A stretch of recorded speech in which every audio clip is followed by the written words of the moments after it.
Hi, it's Sandy Wiley. Be that one voice. You think that your opinion or what you have to say doesn't matter, but it does. I've learned this the very difficult way. For instance, when my son, who was diagnosed autistic when he was 2.5, when he contacted pneumococcal meningitis at age 4, he was in a coma over Easter weekend. And we were all alone. No one came to the hospital, Children's Hospital, to see him. A lot of friends and family turned their back on us, and he lost his mind. Everything he obtained or learned through that moment was all erased, just like a program on a computer, completely erased. And we were confronted with doctors and specialists about what to do with him. He was in the hospital for 2 years, day in and day out. I lived at that hospital, and someone, an expert, told us that they thought that he should be placed in. Have you heard of Pavlov's dog? How it salivatates to like the buzzard. Well, there was this place for children who were brain damaged. He had permanent brain damage. When you have permanent brain damage, and he had it all over his brain swelled. It almost swelled to the point where um, it just did irreparable damage to him. You have lack of impulse control, so you have no control over, he goes like this.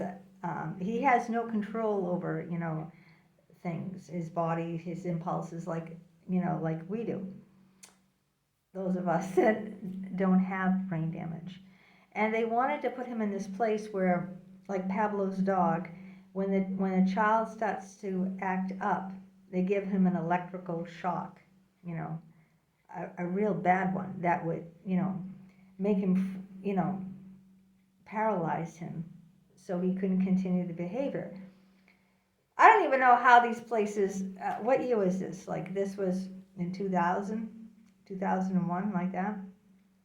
I don't even know how they have places out there. I wouldn't even do that to an animal. Can you believe that? But I had to be, an advocate for my son. I also had to, get a very expensive Wall Street lawyer and fight the whole Boston public school system because they were turning their backs and not helping our son. Eventually, I got them to pay for fighting long and hard to pay for his care, because no one else was going to pay for his care. They wanted to throw him back in public schools.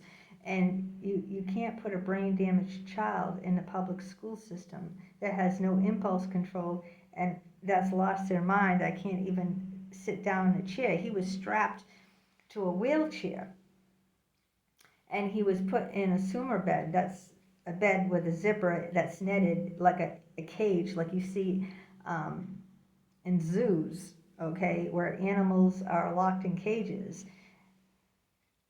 They kept him in a cage or strapped in a wheelchair, even though he could walk because of his emotional and mental disability. Not because of anything physical. He could walk, he could run. I mean, he lost a staff lost him at the hospital. He had to have a one-on-one 24 hours a day, and the staff took him in. He was strapped in his wheelchair now, and the staff took him, turned his back for a second to press the up on the elevator, just to press the button, and and my son went off. They lost him at the hospital. I have some bizarre stories, but what I'm trying to say is I had to advocate for my son. Um, so my voice mattered. Um, and your voice matters too. And why I come on here, and especially my LinkedIn channel, is to advocate for patients. Not just patients that have like my son, brain damage or have special needs and disabilities. But I advocate for mental health because if you're aware, you follow me, you know that I have borderline personality disorder. I have attention deficit too, ADD. I have extreme anxiety, panic attacks. Yeah, general anxiety disorder. I have that too. I have a lot of mental health issues. My father was severe schizophrenic, paranoid schizophrenic. He was in and out of mental hospitals my whole life. My mother was a very abusive narcissist. So, like, I've had my share of mental health issues. Now, I want to come and, like I did for my son, when I advocated for his care and said, no, I will not have my son be what is it, taser when police, do that to a patient, not a patient, to a criminal, and they, I will not, it's really an electrical shock they give those children. I had to make choices. And when the people, the higher ups, weren't going to help my son, I had to get lawyers, just like I had to get lawyers for my psychologist, because what they were doing to me was criminal. And what these people were doing to my son, the people in the Boston school system, was criminal. And I had to get the doctors at the hospital to say they're going to testify on my side. So I spoke up, and I'm speaking up today. I have social media as a channel to get my message across. And so do you. You have social media. If there's a message that you want to get across, you can use social media to do that.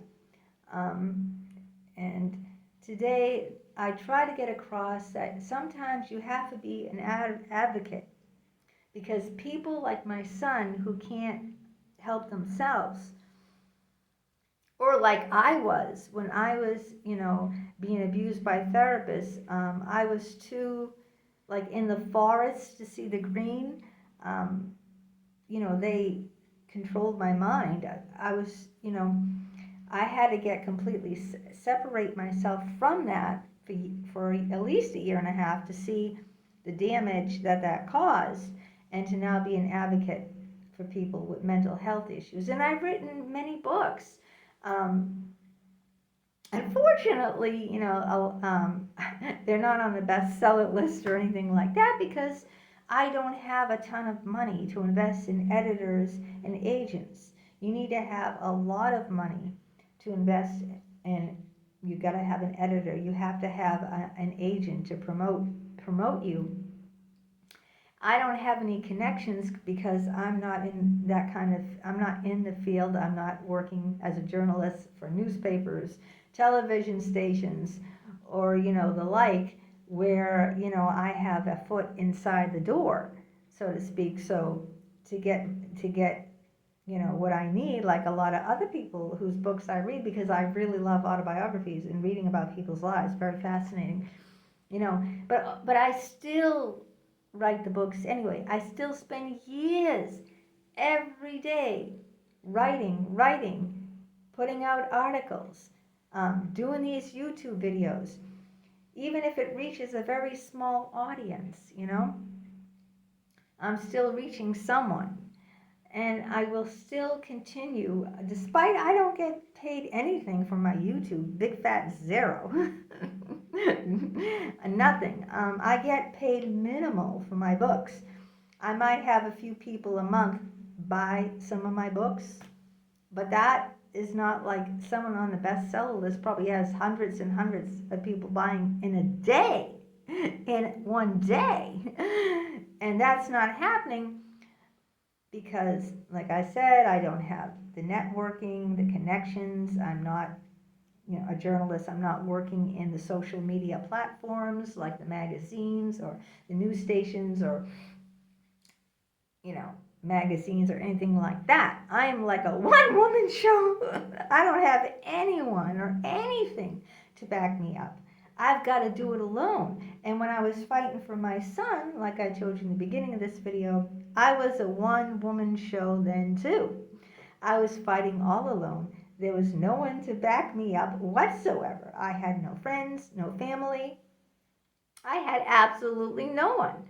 But I still fought, I still fought, and I got laws rewritten, I wrote Thomas Pezan, the superintendent of schools at the time, to change the law because I, I tried to contact the school system and they said they were on vacation during the summer. Well, my son got deathly sick and was in a coma in April. And they said, well, we can't help you till the fall when we're back in business. So I got that law changed. I did that by my voice, by my writing. The superintendent, by my saying, someone has to, take account and be available over their summer when situations arise that don't happen. I can't help it. My son didn't get sick during their school year, so that they could actually acknowledge him. I mean, I could write more books, but people aren't buying the books that I've already written, so I say, But the whole point of this video is to say that you have a voice. And if you feel passionate about and want to be an advocate for people that don't have that don't always speak up, like handicapped people, mentally challenged people, special needs people, you can help be their voice. For people like that, they can't always speak up because my son doesn't have words.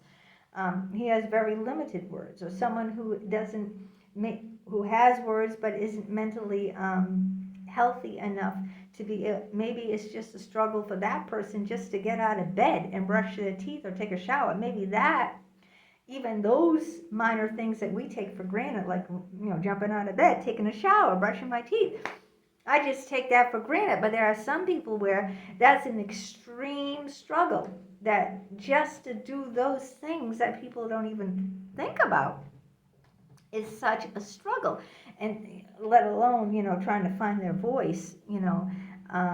So that's why I'm here to advocate that these needs need to be addressed, because if you put your hands in the professionals, I don't even want to go into that. The professional people where I put my faith and trust in, where it just turned out disastrous. I had to be my own advocate. I had to be my own advocate for my son, and I tried to make people aware about these issues, just to bring light to it, because it's very, very important that you do that, that that I make people aware that about professionals. Don't listen to people. If I listened to that man, I think he was a renowned doctor who said about, giving my son like electrical shocks, and putting him in an institution where they give electrical shocks when the children don't behave.